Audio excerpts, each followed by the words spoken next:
Бүгінгі видео сабағымыздың тақырыбы рационал сандарды азайту координаталық түзудегі кесіндінің ұзындығы. Енді бірден сәл анықтамаға тоқталып кетейін, одан кейін көбінесе мен мысалмен көрсетуге тырысайын. Өйткені ережемен сәл қиындық тудырады көп оқушыларда, өзімнің тәжірибемде.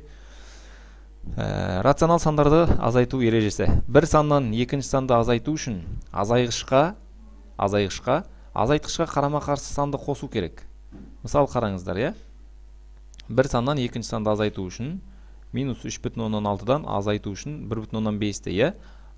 Яғни азайғышқа қосамын, мына азайтқышқа қарама-қарсы сан, мына жерде азайтқыш болып тұр ғой. Сол азайтқышқа қарама-қарсы сан минус 1,5, соны қосу керек дейді.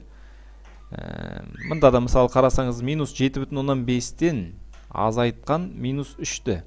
Бұл тең, яғни азайғыш азайғышқа, яғни минус 7,5-ке қос дейді. Мына азайтқышқа қарама-қарсы сан қандай бізде? Минус 3-ке плюс 3-ті қос дейді. Осындай рационал сандарды азайтудың ережесі осы, иә? Азайғышқа қосамын, азайтқышқа қарама-қарсы сан. Мен азайтқышым минус 3 деген сан. Енді координаталық түзудегі кесіндінің ұзындығын табу үшін қараңыз, қазір жоғары жақта көрсетем, А және Б нүктелерінің арақашықтығын қалай табамыз. Мысалы қараңыз, координаты А және Б нүктесі. Б нүктесінің координатасы 3, А нүктесінің координатасы минус 4 көріп тұрғандарыңыз. Арасында неше бірлік кесінде екенін табу керек, яғни 7 бірлік кесінде. Оны табу үшін не істеген қараңыздар? Координаталық түзудегі кесіндінің ұзындығын табу үшін, мына кесіндінің ұзындығын табу үшін оның оң жақ шеткі нүктесінің координатасынан, оң жақ шеткі нүкте 3, координатасынан сол жақ шеткі нүктесінің координатасын азайту керек. Сол жағында минус 4. Соны азайтам, яғни 3 азайтылған 4 мені. 3 минус 4. Бұл деген не деген сөз? Жаңағы ережені пайдаланатын болсақ, азайғышқа қосамын, азайтқышқа қарама-қарсы сан бізде минус 4. Сонда ол минус 4-ке қарама-қарсы сан біз плюс 4. Соны 3-ке 4-ті қоссақ 7. Енді ары қарай есеп шығаруға кішкене көбірек тоқталам. Сол кезде осы қысқаша айтылған теорияны бекітетін боласыз. Қысқаша айтылған біліміңізді толықтыра түсесіз. Кеттік, ары қарай менімен бірге болыңыз. Азайтуды орындаңдар дейді. Әр есептен бір-біреуін көрсетіп кетейін, соңғы қатардағы. Минус 9 минус қосылған 10. Рационал сандарды азайту. Мен не істеймін? Азайғышты өзін жазам, минус 9. Және қосамын, азайтқышқа қарама-қарсы сан. Азайтқышқа қарама-қарсы сан, мұнда плюс 10, онда оған қарама-қарсы сан минус 10. Яғни ол жақшамен жазылады. Онда минус 9-ға минус 10-ды қоссақ, бізде не? Теріс сандардың қосындысы теріс сан, және оларды қосылған 19. Келесі екінші мысал, минус 6 минус 11. Азайғыштың өзін жазам, бірінші тұрған санын өзін жазамыз. Және қосамын, азайтқышқа қарама-қарсы сан бізде минус 11-ге қарама-қарсы сан бізде не? Плюс 11. Сонда минус 6 плюс 11 не? Бұнда таңбалар әртүрлі сандарды азайтқанда үлкенінен кішісін азайтсылам. 11-ден 6-ны азайтсақ бізде не? 5 шығады екен. Келесі үшінші есепте плюс 7,1. Мұнда мен неге жақсасыз бірден жазып жатырмын, өйткені оң санның алдына плюс қойылмайды. Қосамын, азайтқышқа қарама-қарсы сан минус 7,1-ге плюс 7,1. Енді 7,1-ге 7,1-ді қоссаңыз 14,2. Қалған есеп сіздерге. Келесі есепке кеттік. Айырманы табыңдар дейді. Бұнда да әр қайсының соңғы есептерін көрсетейін.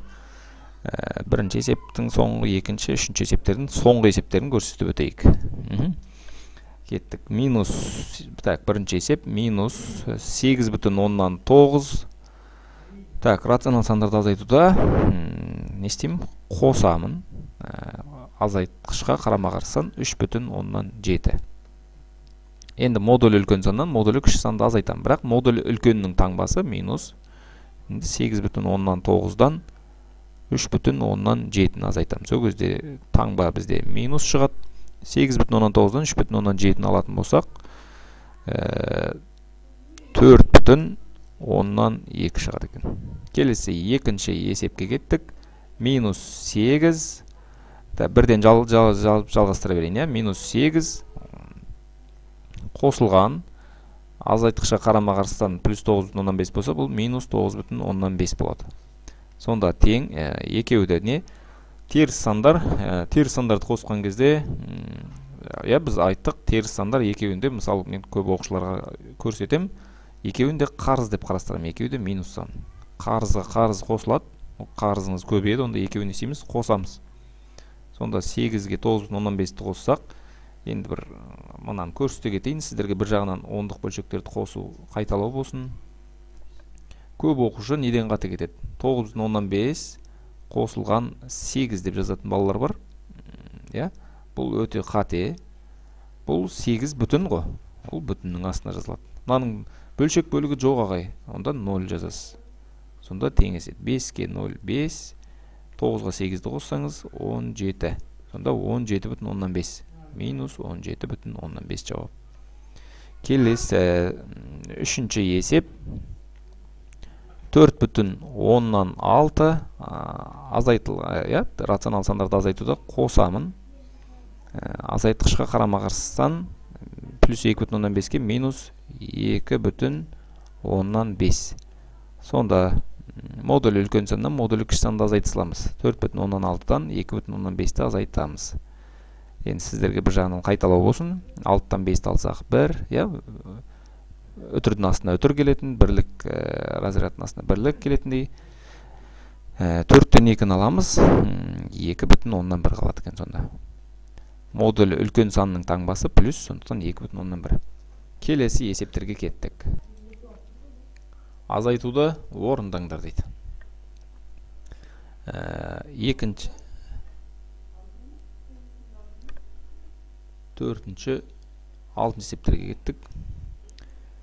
Минус, екінші есеп, минус, екінші есеп, минус 11-ден 5, мында жалғастырып жаза берсем түсінікті деп ойлайым, мынаны жалғасы деп ойлаңыздар. Азайтқыштың өзін жазам, қосамын, азайтқышқа қарама-қарсыдан 11-ден 5-тің өзі. Мынау не деген сөз? Қарама-қарсындарды қосу. Қарама-қарсындардың қосындысы неге тең еді? 0-ге тең. Келесі төртінші есеп. Мұнда да жалғастырып жазайын. Минус 8 қосамын. Минус 7-ден 1-ге қарама-қарсыдан бізде плюс 7-ден 1. Бұл не деген сөз? Минус 8-ге 7-ден 1-ді қалай қосамыз? Модулі үлкеннен модулі кіші санды азайту бұл. Рационал таңбалар әртүрлі сандарды қосқан кезде үлкеннен кішісін аламыз. Үлкеннің таңбасын қоямыз. Үлкеннің таңбасын қойдым, енді үлкеннен кішісін алам. 8-ден азайтам 7-ден 1-ді. Енді мынау бізде бүтін санынан немесе натурал санынан жай бөлшекті азайту. Естеріңізде болса, бұны бөлшек түрінде жазуға болады, бөлімінде 1 бар деп қарастырып. Мен енді осылай көрсетейін. Немесе 8,7-ден 1-ді алған кезде 8,1-ның 1 бөлшек деймін, 7-ден 7 деп. Естеріңізде болса, сіздерге қайталау болсын. 7 қалады, ортақ бөлім 7, 7-ден 1-ді алсақ 6, 7,7-ден 6. Енді мұнда бұрыс бөлшекке айналдырып алдым, 1-ден 8, енді пунктта көрсете салайын, минус ортақ бөлім 7, 7-ні 1-ге бөлсем, толықтауыш көбейткіш 7, Мұнда 7-ні 7-ге бөлсек 1. Сонымен 7-8-ім 56, аламын 1-ді. Сонда минус 7-ден 55. 55-ті 7-ге бөлсеңіздер, 55-дің ішінде 7 неше рет бар? 7 рет бар. Минус 7 бүтін ортақ бөлім сол қалпында жазылады, қалдық алымына жазылады 6. Сонда минус 7,7-ден 6. Енді қайсысы оңай өзіңіз қарастыра жатарсыз, мен сізге сәл бір қайталау болсын дегенім. Келесі 6-шы есепке кеттік. Минус 12-ден 5, мынаның жалғасы деп есептейік. Берілген жазып уақытты кетірмейін деген. Қосалады. Қарама-қарсыдан минус 4-ке ол плюс 4. Енді бұны да жаңа мына тәсілмен істеулеріңізге болады әрине. Енді модуль үлкенінің таңбасы 12-ден 5, 4 бүтін. 4 бүтін көп, сондықтан модульдің таңбасы оң сан. Сондықтан оны ешқандай жақшасыз жаза берсем болады. 4-тен аламын 12-ден 5-ті. Енді мұнда бөлімінде 1 бар деп қарастырсақ, ортақ бөлім 12. 12-ні 1-ге бөлсеңіз, 12 4-ім 48. Аламын 12-ні 12-ге бөлсек 1, толықтауыш көбейткіш 1, 5 бірім 5. Сонда 12-ден 43. Енді 43-ті 12-ге бөлсек 3 бүтін, 12-ден қалдық 7. 3 бүтін 12-ден 7. Қалған есеп сіздерге болсын. Келесі есептерге кеттік. Жай бөлшекті ондық бөлшекке айналдырып, азайтуды орындаңдар дейді. Байқап отырсыздар, мен 5-ші сыныптағы видео сабақтарымды көрсеңіз, мен жиі қайталайтын 5-ші сыныпта ондық бөлшек, жай бөлшектерге амалдар қолдануды біліп алсаңыз, сізге 6 оңай болатын дейтін. Көріп отырсыздар, яғни бір-ақ ереже, ал қалғанның бәрі сол 5-ші сыныпты қайталаумен кетіп отыр. Енді кеттік 2-ден 1-ді, бірінші, үшінші есепке кеттік, 5-ке кеттік. Бірінші есеп тең ретінде жалғастырайын. 2-ден 1-ді ондық бөлшекке айналдырсақ, 0,5. Бұны қалай айналдырдық ағай? 1-ді 2-ге бөлуге болады. 1 жетпейді, сондықтан 0 бересіз. Енді мұнда 0 сүресіз. 10 шығу үшін мұнда 5-тен бересіз. 10-нан 10-ды алсақ 0. Сонда 0,5 шықты. Азайтылған 0,7. Енді мынау не? Модулі үлкен сандан, модулі үлкен саннан модулі кіші санды азайта салуға болады, немесе жаңағы ережені пайдалансаңыздар да болады. Енді мұнда дайын тұрғаннан кейін бірден пайдалана берсек болады. Мұнда модулі үлкен саннан модулі кіші санды алам. Бізде мұнда минус 0,7 модулі үлкен, сондықтан минус таңбасын қоямын. Және 0,7-ден аламын 0,5-ті. Сонда шығады бізде 0,7-ден 0,5-ті алсаңыздар не? Минус 0,2. Кеттік. Келесі үшінші есепке кеттік. Тең. Мына жақтан жалғастырып берілген қайталап жазбайық. Минус 9,5 азайту үшін бұнда қосам, мынаған қарама-қарсыдан минус 3,20-7. Енді бұл минус 3,20-7-ні бірден 10-дық бөлшекке айналдырып жазайын. 20-7. Бұл енді жаңа мында бір тәсілін көрсеттім, 1-ді 2-ге бөлдім. Ал мында керісінше бөлімдерін 100-ге, 10-ға, 1000-ға айналатындай санға көбейтем, яғни 5-ге көбейтем, мұнда онда алымында да 5-ге көбейтем. Сонда бізде не шығады? 100-ден 35. Сонда 3,135. Тең бұларды қоссақ не болады? Мына минус 9,5 екен, кешірім сұраймын. Минус 9,5-ке минус 3,135-ті қоссақ қалай болады? Яғни 2 теріс сан, олардың модульдарын қосам, 9,5 қосылған 3,135. Сонда мұнда 0 тіркейміз, өйткені ондық бөліктерін теңестіреміз. Бөлшек бөліктерін, ондық бөлшектің бөлшек бөліктерін теңестіреміз. Мұның 100-дік үлесі жетіспегендіктен 0 бердік. 0-ге 5-ті қоссаңыздар 5, 5-ге 3-ті қоссаңыз 8, 9-ға 3-ті қоссақ 12,185. Минус 12,185. Келесі 5-ші есеп тең жалғастырайық. Тең. Минус 10,3 қосамын, мынаған қарама-қарсы сан. Минус 10,3. Қосамын 2,5-тен 3. Мұнда бөлімін 2-ге көбейтем, онда алымында 2-ге көбейтем. Сонда 10-нан 6. 2,10-6. Бізде мұнда тең деп астына жалғастырайын, жаққа сыймай қалады. минус, модуль үлкен санның таңбасын қоямын, және үлкеннен кішісін аламын. 10,3-тен 2,6-ны алсақ, тең, таңба минус шығады. Енді 10,3-тен аламын 2,6-ны. 3 жетпейді 6-ға, сондықтан жақтан біреуін аламыз. 13-тен 6-ны алсақ, 7. Үтірдің астына үтірін қоямыз. Жақта 9-дан 2-ні алам, 7,7 екен. Қалған есеп сіздерге. Келесі есепке кеттік. Кестені толтырыңдар. Яғни мұнда А-ның мәні, мұнда Б-ның мәні, мұнда шыққан нәтижесін азайту. Тәкс. Бір екеуін көрсетейін, қалғаны өздеріңізге болсын. А-ның мәні минус 2,2-ден 1, азайтылған Б-ның мәні дейді. Азайтылған Б-ның мәні минус 3. Енді екеу минус пен минус қатар жазылса, жақшаның ішіне жазамыз. Енді минус 2,2-ден 1 қосам, мынаған қарама қарсыдан плюс 3. Онда қосылған 3. Енді модуль үлкеннен модуль кішісін алам, онда модуль үлкеннің таңбасы плюс, сондықтан 3-тің өзін жаза берем. Азайтылған 2,2-ден 1. Бұнда 3-ті бөлшек десек болады, 1,1-ін алып, немесе екеуінде жай бөлшекке айналдырсақ болады. Енді мұнда бізге бүтінге айналдырған тиімді, 3-тің 1,1-ін бөлшек деймін, сонда 2,1, мына бөліммен 1 қалдырам, 2-ден 2. Яғни 3-тің 1,1-ін бөлшектедік. Азайтылған 2,2-ден 1. 2-ден 2-ні алсақ, бүтін бөлігі жойылады, 0 қалады. Ол 0,1 бөлшек, жай бөлшекте жазбаймыз. Ортақ бөлім 2, 2-ден 1-ді алсақ 1. Мұндай жауабы 2-ден 1 шықты. Так, қалған енді өздеріңізге болсын. Келесі есептерге кеттік.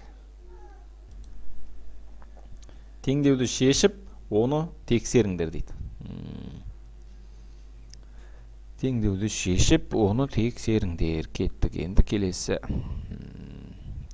3-ші есепті қарастырайын, 5-ші есепті қарастырайын. 3, 5, бірінші есептерге кеттік. Бірінші есеп. X қосылған жақшаның ішінде минус 5 тең 2 дейді. Бұны қалай табам? Бізде мұнда не белгісіз? X пен минус 5-тің қосындысынан 2 шығып тұр. Яғни қосылғыш белгісіз, X қосылғыш белгісіз. Онда оны табу үшін не істеймін? Белгісіз қосылғышты табу үшін, белгісіз қосылғыш табу үшін. Мұнан не істеймін? 2-ден азайтам.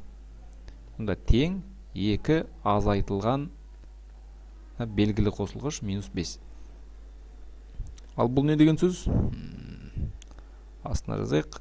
X тең 2 қосылған минус 5-ім қарама қарсы таңбаға өзгереді, сонда 7. 2-ге 5-ті қоссақ 7. X тең 7. Енді тексеретін болсақ, тексеру жасайық. 7 қосылған минус 5 тең 2. Енді таңбалар әртүрлі сандарды қосу дегеніміз не? Модуль үлкен санда, модуль кіші санда азайтам. Сонда 2 қалады, 2 тең 2 тең есті. Мұнда енді қарап отырсаңыздар, барлық есепте қосылғыш белгісіз. Сонда белгілі қосылғышты қосындының мәнінен азайтып отырасыздар. Тура осы жол, тура мына жол жасайсыздар. Өсіру нәрсені жасасаңыздар, жеткілікті. Қалғанын көрсетпей ақ қойын. Келесі есепке кетсем. Сурет бойынша теңдеу құрыңдар. Ондағы X-тің, Y-тің мәнін табыңдар дейді. Стрелка былай қарай кеткен, онда минус 4-тен азайтам X-ті дейді. Азайтылған X. Тең минус 10 шығып тұр екен. Так, онда бізде мұнда не белгісіз?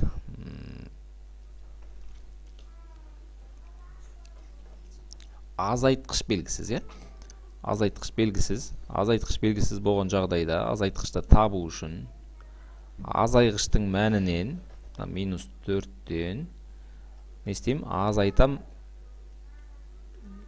айырманың мәнін. Сонда X тең минус 4 қосылған болады плюс 10. Сонда минус 4 плюс 10 дегеніміз не? Модуль үлкеннен модуль кішін алам. Сонда 10-нан 4-ті алам. Тең бізде 6 қалады. X-тің жауабы 6. Келесін енді өзіңіз тапсаңыз болады. Дәл осындай екен, ұқсастығы. Келесі есепке кетті. Координаталық түзудегі A, B, CD, EF, KL кесіндісінің ұзындығын бірлік кесінді есебімен табыңдар дейді.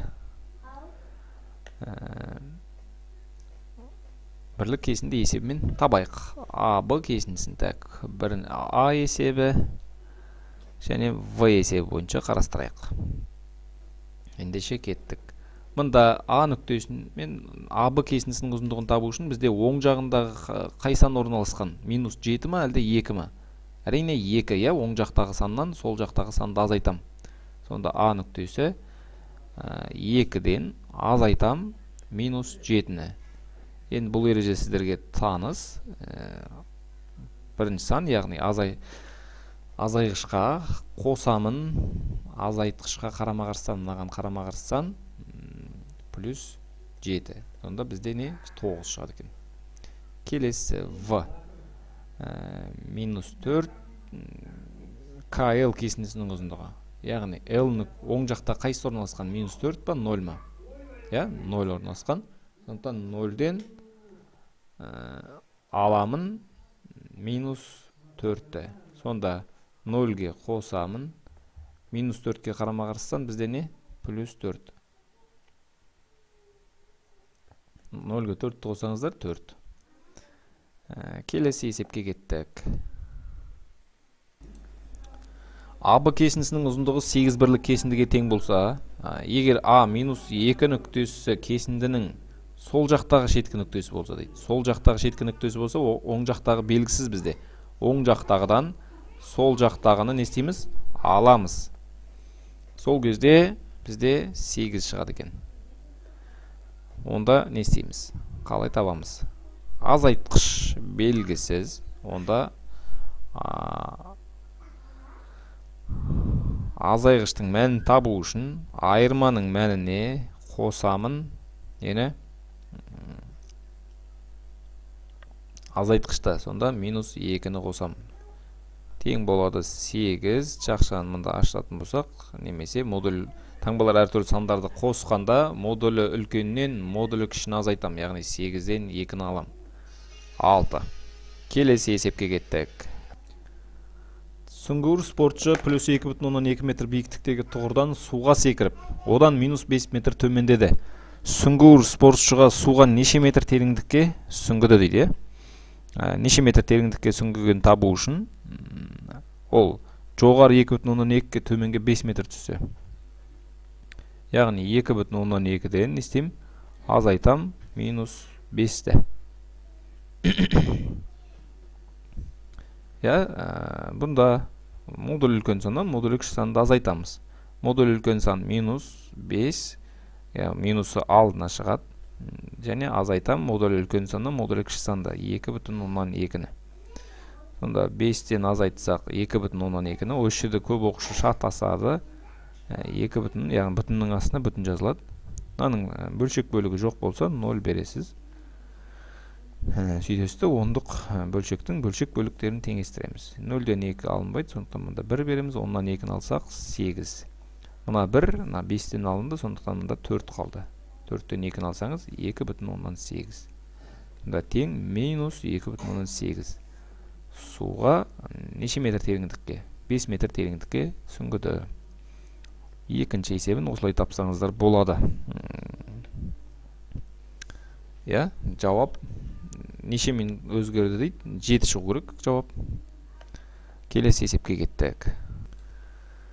Екіде 51-ші сурет бойынша есеп құрастырыңдар дейді. Енді бұған есеп құрастыру сіздердің идеяларыңыз. Енді арғарайға шартын ит баланы 27 секундта қуып жететін болса, иттің баланы қуу жылдамдығын табыңдар дейді. Енді бұнда бізде баланың жылдамдығы белгілі, уақыт белгілі. Және екеуінің арақашықтығы белгілі. Енді ит білесіздер, шамамен мына жаққа барған кезде не істейді? Қуып жетеді.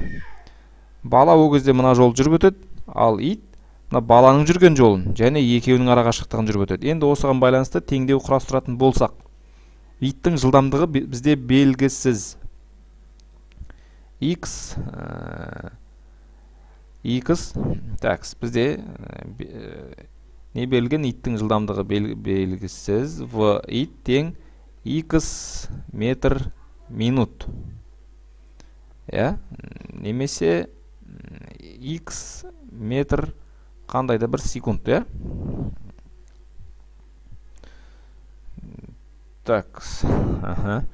Енді келесі бізде не? Екеуінің ара қашықтығы берілген, жақсы, ол тұра тұрсын. Енді бізде v баланың жылдамдығы берілген, ол не бізде? 70 метр минут. Ол бізде мұнда уақыт 27 секундпен берілген. Бізге оны минутқа айналдырған тиімді, немесе секундқа. Не секундта қалып, жылдамдықты метр секундқа айналдырсақ болады. Немесе метр минутта қала беріп, 27 секундты минутқа айналдырған тиімді болады. Енді көрейік, Бізге иттің қуу жылдамдығын метр минутпен тапқан тиім болады, немесе метр секундпен тапсақ та болады. Енді қарастырайық екі жолында. Енді мен метр минутпен табуды қарастырайын, онда метр секунд керек жоқында тұра берсін, екеуін де метр минутпен алайық. Онда біздің Т уақыт 27 секундта қуып жеткені белгілі болса, оны минутқа айналдыратын болсақ. Бұны не істеймін? 60-қа бөлем. 27-ні 60-қа бөлсек, ол неге айналады? Минутқа айналады. 27-ні 60-қа бөлсек, минутқа айналды. 27 мен 60 екеуі де қаншаға қысқарады? 3-ке қысқарады. Сонда мұнда 20 қалады, кешіріңіздер. 20, мұнда 20-дан 9 минут. Яғни 20-дан 9 минутта қуып жетеді. Енді біз білесіздер, қашықтық табу үшін жылдамдықпен нені? Уақытты көбейтеміз. Енді иттің жүрген жылдамдығы x, оған көбейтем 20-дан 9 минутты. Оның жылдамдығына уақытты көбейтетін болсақ, ол мына жерге келеді. Ит. Яғни иттің жүрген жолы тең. Иттің жүрген жолы мына 108 метр балаға дейінгі аралық. Және баланың жүрген жолы. Баланың жылдамдығына сол уақытты көбейтемін. Сонда 70-ге көбейтемін. Қаншаны? 20-дан 9-ды. Енді есептейтін болсақ, 107 тәкс. Мұнда 0-дан қысқартып жіберсек болады. X көбейтілген 20-дан 9 тең 108 қосылған 9-ға көбейтсек, 7-9-ымыз бізде қаншаны береді? 63-ті береді. Яғни 2-ден 63. Мына жақтан жалғастыра берейік, X көбейтілген 20-дан 9 тең болады бізде. Мұнаның бөлімінде 1 бар десек, ортақ бөлім 2, мұнда 2, мұнда 1. Сонда 108 2-ге көбейтсек 216, оған 63-ті қоссақ, 216-ға 63-ті қоссақ. Сонда X көбейтілген 20-дан 9 тең болады 2-ден 216-ға 63-ті қоссақ 279. Бұдан енді X-ті табу үшін не істеймін? 2-ден 279-ды бөлемін. Мына көбейткіш белгісіз, сондықтан бөлем, 20-дан 9-ға бөлем. 20-дан 9-ға бөлем. Сонда бізде X тең 2-ден 279 бөлу көбейтуге айналады. 9-дан 20. 20 мен 2 қысқарады, мұнда 10 қалады. 9-ды 279-ға бөлсек, мұнда 1, мұнда 31 қалады. Енді 31-ді 10-ға көбейтсек, 310. 310. Яғни біздің иттің жылдамдығы, иттің жылдамдығы 310 метр минут. Келесі есепке кеттік. Айырманың мәнін табыңдар. Бір екеуін көрсетейін. Мұнда қарап тұрсаңыздар барлық жай бөлшектер және бөлімдер бірдей. Бір жағынан 5 сынып қайталау болсын, бір жағынан жаңа тақырыпты бекіту. Ереже такс екінші есеп тең жалғастырсақ, минус 5-тен 2 қосылған, рационал сандарды азайтуда азайғышқа қосамын, азайтқышқа қарама қарсыдан 5-тен 3. Сонда ортақ бөлім 5. Енді бізде мына минус сан алымына жіберсек, минус 2 қосылған 3 ретінде қарастырсақ, немесе модулі үлкен саны, модулі кіші санды алсаңыз бәрібір осы ережеге келесіз. Сонда 5, 3-тен 2-ні аламыз, модулі үлкенні, модулі кішіні аламыз. Сонда бізде 5-тен 1 қалады. Келесі 4-ші есепке кеттік. 4-ші есеп жалғастырсақ, мына жақтан азайғышқа қарама қарсыдан, азайғыштың өзін жазамыз. 7-тен 3 азайтқышқа қарама қарсыданды қосам. Қосылған азайтқышқа қарама қарсыдан минус 7-ден 4. Сонда екеуі де бізде не? Теріс сандарды қосу. Теріс сандарды қосқанда теріс сан шығады. Ортақ бөлім 7. 3-ке 4-ті қоссақ 7. Минус 7-ден 7. 7 мен 7 қысқарады, 1 қалады. Сонда бізде жауап минус 1. Қалғаны енді сіздерге. Келесі есепке кеттік. Есеп теңдер дейді. Келесі есепке кеттік. Сында қайсыларын шығарсақ, 2, 6, 8 шығарайық. Қалғаны сіздерге болсын. Негізгі ереже не? Екінші есепті қарастырайық. 3,7. Да екінші есептің өзін 2 амал қолдансақ болады. Бірінші амал жақшаның ішін орында болық, екінші жақшаның сырта. Ендеше кеттік. Бірінші амал, екінші есептің бірінші амал 4 азайтылған 5,3. Бұл не істейм? Модулі үлкен саннан модулі кіші санды азайтам. Немесе бізге айтып тұр, 4 азайту үшін 4-ке қосамын. 5,3-ке қарама қарсы сан минус 5,3.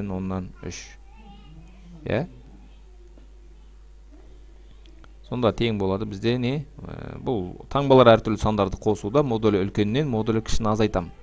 Бізде модулі үлкен сан, минус сан, сондықтан таңбасы теріс.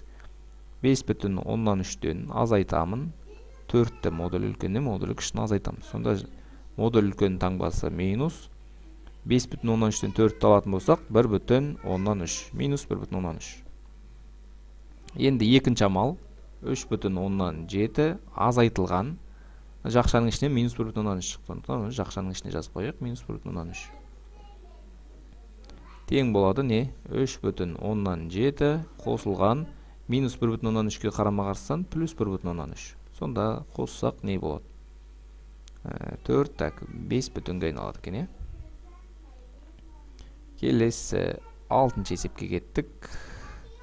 Тағы да жақшаның ішін бірінші орындаймын, жақшаның сыртын екінші амал. Сонда 8-ден 5 азайтылған 1. Бұнда да енді модулі үлкен сан, модулі кіші саннан алып атқан кезде не істеймін? Модулі үлкеннен кіші санды азайтайық. Минус жақшаның сыртында азайтылған 1, азайтылған 8-ден 5. Сонда тең минус 1-ден 8-ден 5 алсақ, минус 8-ден 3 қалады. Екінші амал минус 8-ден 5 минус жақшаның ішінде минус 8-ден 3 тең болады минус 8-ден 5 қосылған 8-ден 3 болады. Сонда не? Бізде модулі үлкеннен модулі кішіні 8-ден 5 үлкен. Сондықтан минус 8-ден 5-тен аламын 8-ден 3-ті. Сонда бізде минус шығады. Ортақ бөлім 8, 5-тен 3-ті алсақ 2. Сонда минус 8-ден 2. Бұл қысқарады, есеп біткен жоқ. 2-ке қысқарса 4-тен 1 қалады. Минус 4-тен 1. Қалғаны да осылай шығады. Келесі есепке мен жүре берейік. Теңдеуді шешіңдер дейді. Келесі есепке кеттік. Онда қалай шығарамыз? Бірінші, үшінші, бесінші есептерді көрсетейік. Қалғаны сіздерге болсын. Бірінші есеп. Так, мұнда не белгісіз? Азайтқыш белгісіз, азайтқыш белгісіз кезде не істейміз? Немесе мұнда қалай істейміз? Азайтқыш белгісіз. Так, бұнда бірінші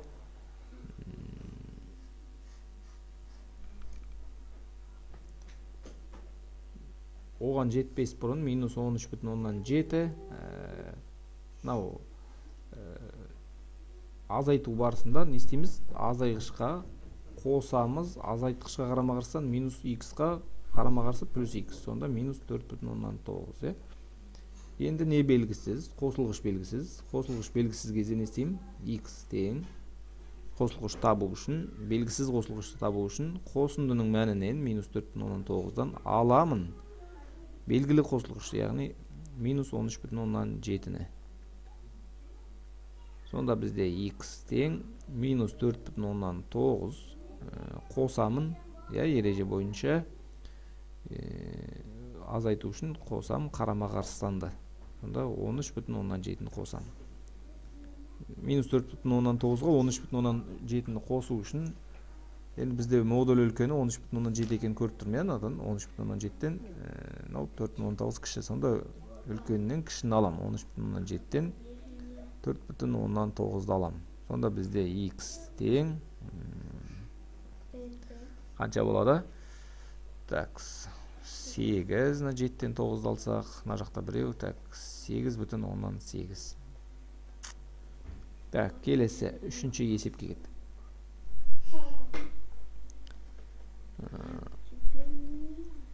Мұнда да қарастыратын болсақ, минус 2,9-ға қосамын дейді, минус x-ті. Теріс сандарға теріс санды қосты, теріс сан шығады. Онда бізге табу керек x-та,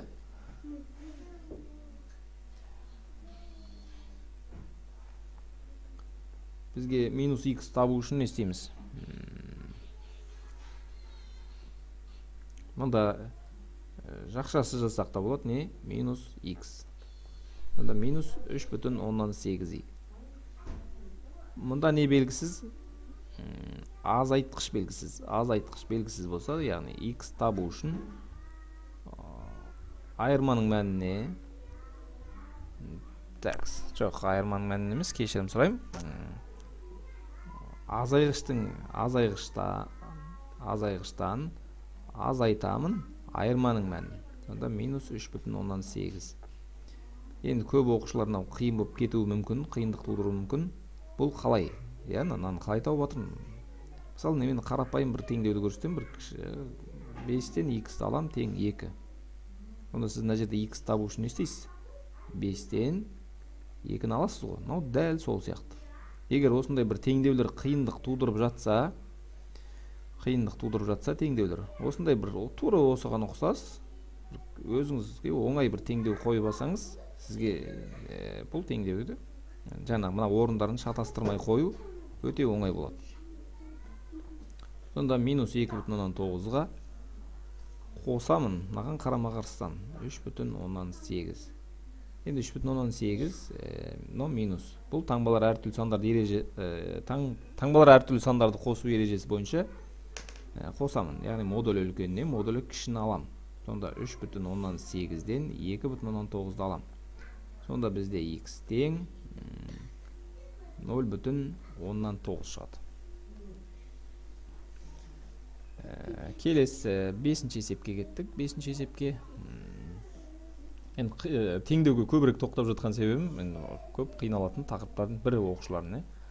Бұнда да жақшаны ашып жіберсек болады. Минус 23,5 азайтылған y тең минус 4,6. Бұнда да дәл мына ережеге кеп тұр.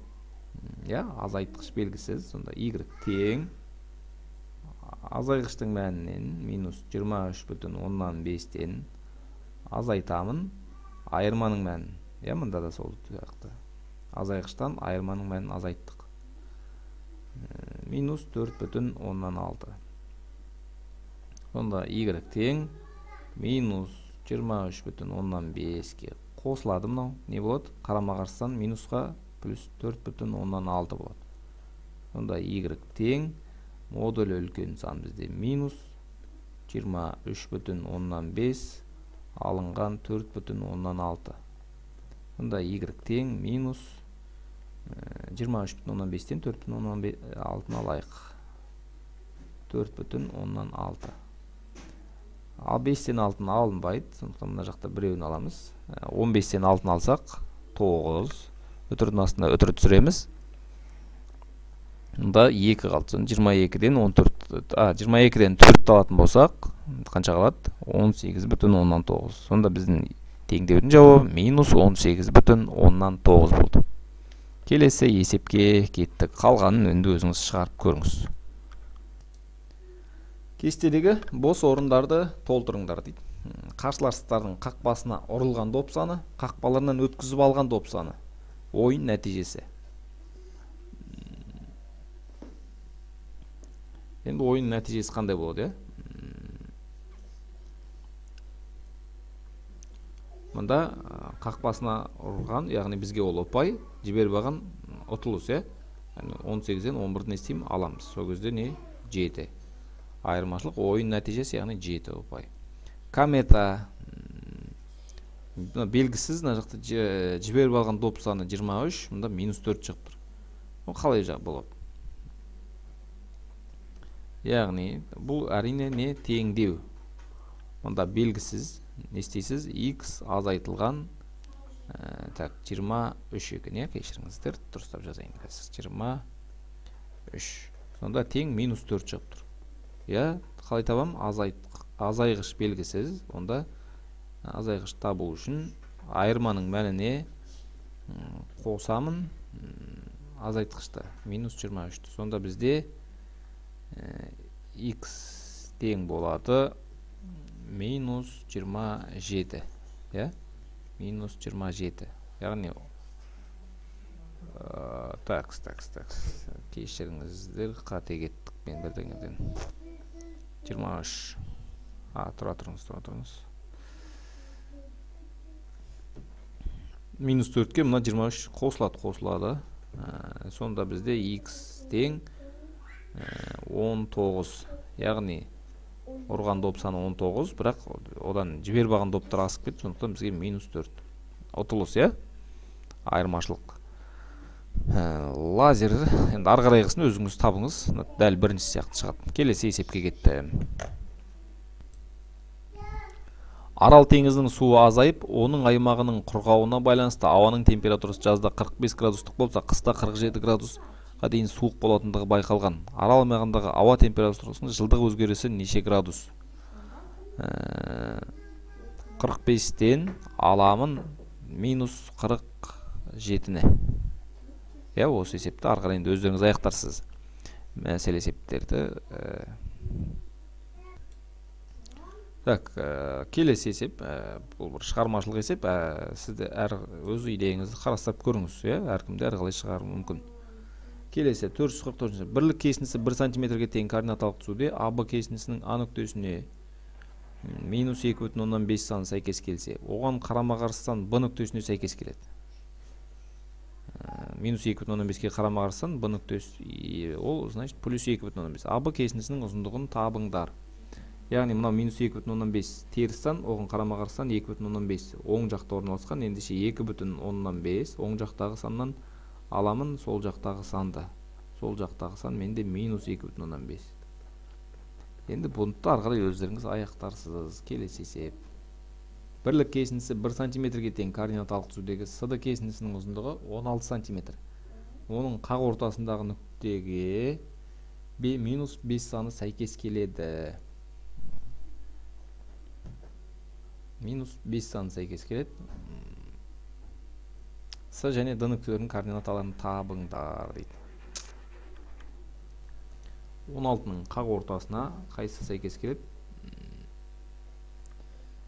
16-ны не істеймін, 2-ге бөлемін. Сол кезде 8 ортасынан д нүктесіне дейін, яғни минус 5-тен д нүктесіне дейін 8 бар. Минус 5-ке не істеймін?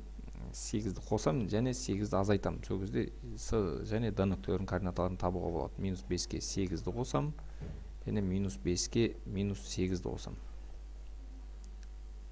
Сонда минус 5-ке плюс 8 ол бізде 3-ті береді. Мына жақта минус 5-ке минус 8 минус нешені береді? 13-ті береді. Келесі 445-ші есеп. Сауда бірлестігі құны 7.500.000 теңгенің затын сатып, бірінші айда 25% пайда түсірді. Осы пайдадан түскен ақшасын қоса отырып, барлық қаражатына тағы да зат сатып алды. Екінші айда олар барлық затын сатты, бірақ 8% зиян тартты. Сауда бірлестігі 2 айда неше теңге пайда жасады? Енді 7.500.000 теңгенің затын сатып, 25 пайда түсірді. Оны не? 25% пайдасын табу үшін 7.500.000-ды көбейтем 25%-ға, немесе 100-ден 25, яғни 25%-ды бөлшек түрінде жаздым мен.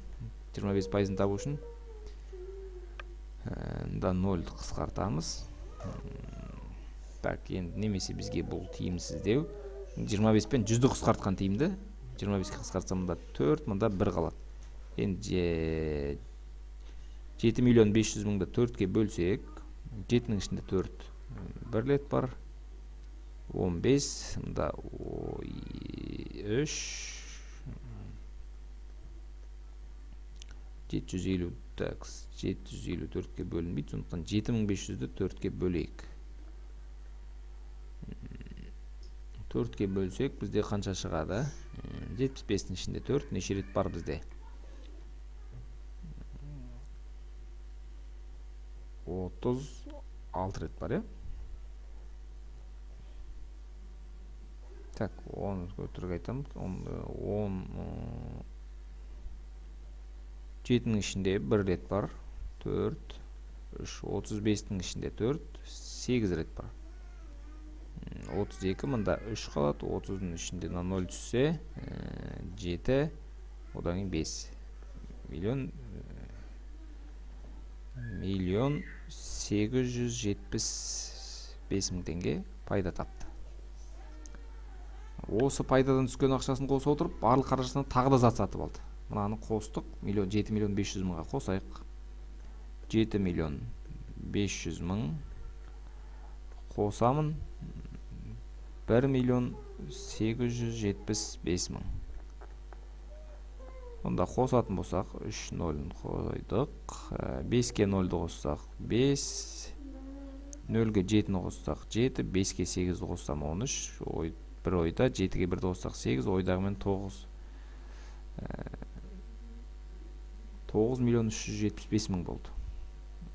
Енді ол қайтадан осы 9.375.000-ді қайтадан зат сатып алды. Екінші айда олар барлық затын сатты, бірақ 8% зиян тартты. Яғни мынадан 8%-ын табамын деп осыны алып тастаймын. Я?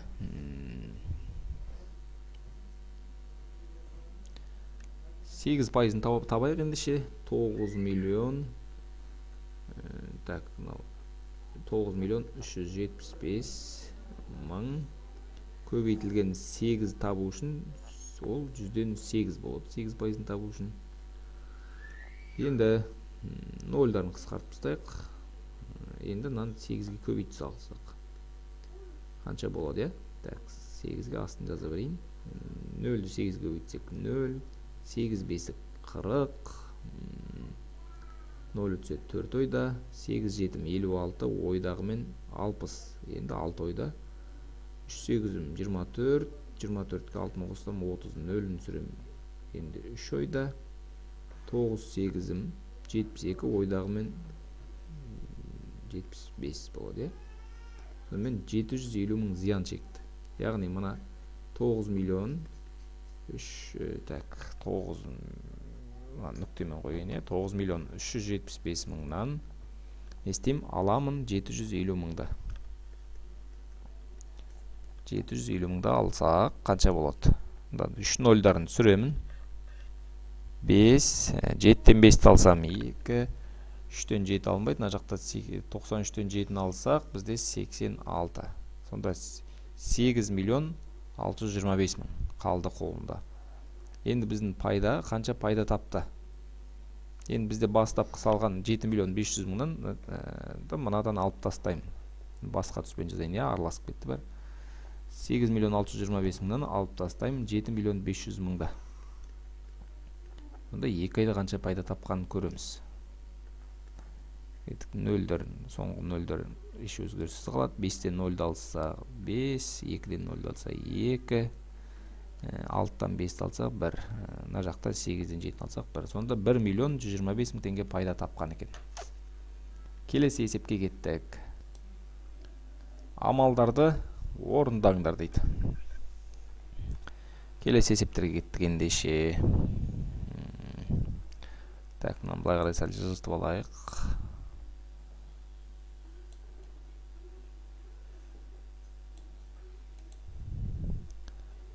Ендеше кеттік. Так, екінші, төртінші есептерін қарастырайын. Әрине, бұнда жақшаның ішін бірінші орындаймыз. Екінші есептің біріншісі. Минус 4 бүтін 15-тен 1, минус 5 бүтін 3-тен 2. Енді екеуді теріс сан, онда бұларды не істеймін? Қосамыз. Қосамын. Екеуді теріс сан, минус 4-ке минус 5-ті қосақ, минус 9 бүтін. Ортақ бөлім 5 пен 3. 15 пен 3-ке ортақ бөлім әрине 15. 15-ті 15-ке бөлсеңіз толықтауыш көбейткіш мұнда 1-ден, мұнда 5-ден. Бір бірім, бір қосып атырым, бұларды. 2 бесім 10. Сонда бізде не шығады? Минус 9 бүтін 15-ден 11 деген жауап шықты. Енді екінші амал.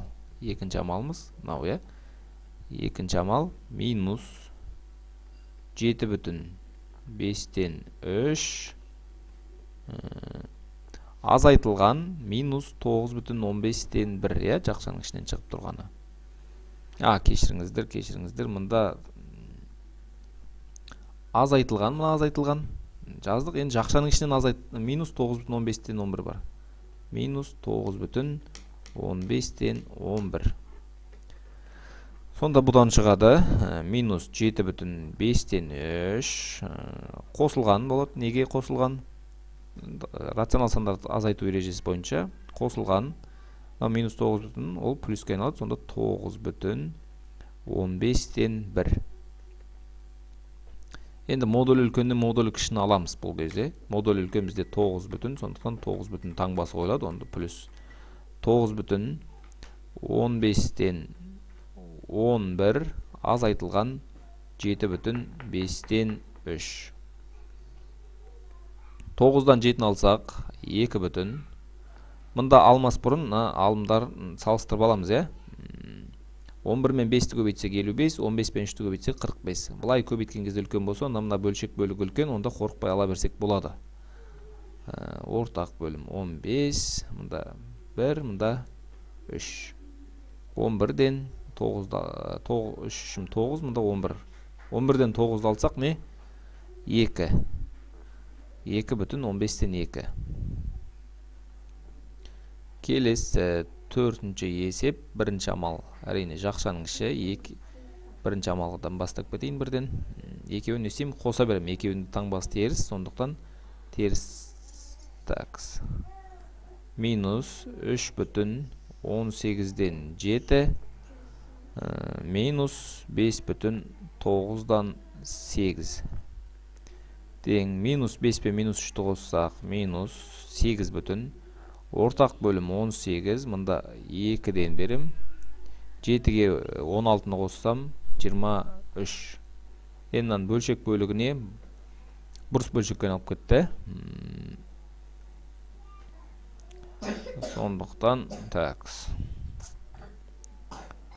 Минус 9 бүтін болады. 18-ден 5. Я, мына 1 бүтінін 8-ге қосып бердік, сонда 9 бүтін. Келесі екінші амалына кірсек, минус 3-тен 1, минус, мына минус бар. Жақшан ішінен шыққан минус бар. Яғни минус 9,18-ден 5. Сонда минус 3-тен 1, мына қосылады. Қарама қарсы мынаған 9,18-ден 5. Енді модуль үлкені, модуль кішіні аламыз. Сонда тең бізде модуль үлкен 9,18-ден 5 азайтылған 3-тен 1. Енді бұлай салыстырып көретін болсақ, жаңа мында көрсеткенде сіз түсінбеуіңіз мүмкін, немесе 5-ші сыныптағын ұмытып қалуыңыз мүмкін. Енді қараңыз, мұнда азайтпас бұрын мынаның бөлшек бөліктерін салыстырып алуымыз керек. Қараңыз, бұлай көбейтсеңіз 15, бұлай көбейтсек 18 шығып тұр. Бұлай көбейткенде үлкен болса, онда мына жақ үлкен, мына бөлшек үлкен. Сондықтан мына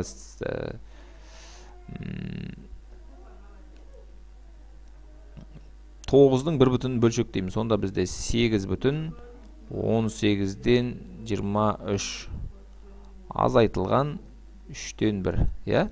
Өйткені мынаны 1 бүтін бөлшек демесек, 18-ден 5-тен 3-тен 1 жетпей қалады. Тең болады 8 бүтін, ортақ бөлім 18, 18-ді 3-ке бөлсек, 18-ді 3-ке бөлсек, мұнда 6. Қараңыз, мұнда егер 5 болып тұра берсе, мұнда да 6 болады, 5-тен 6-ны аламас едік сіз. Оттан міне 9-дың 1 бүтін бөлшек дедік. 23 қайдан шықты? 18-ден 18 қып бөлшек деген кезде, ол 18-ге 5 қосылады. Мынаны түсіндіріп кетейін, қайталап 8 бүтін 18-ден 18, 1 бүтін бөлшек дедім, оған қосылады, мына бөлшек бөлік 18-ден 5. Сонда біздің мынауымыз шықты.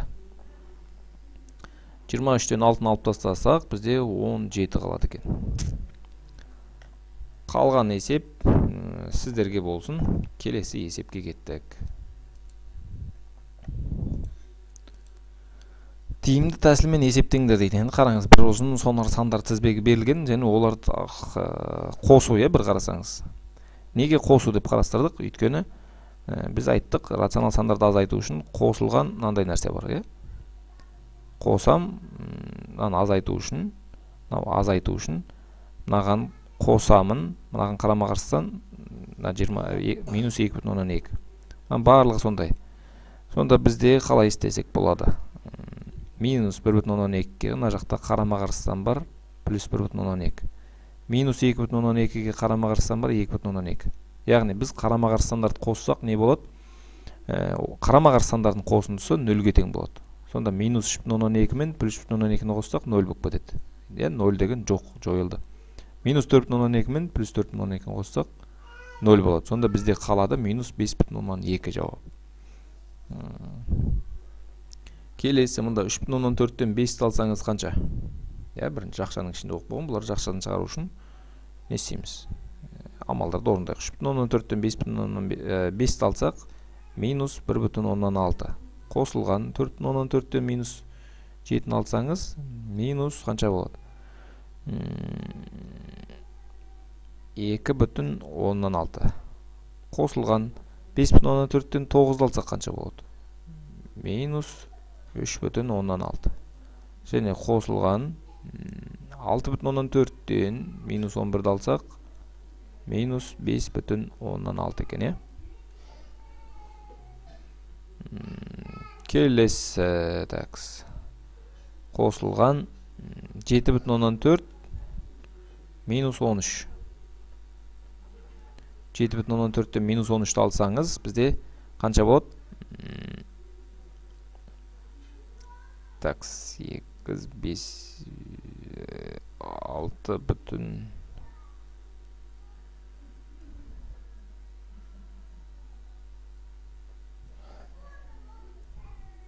Мұнда 4,16, мұнда 5,16 екен,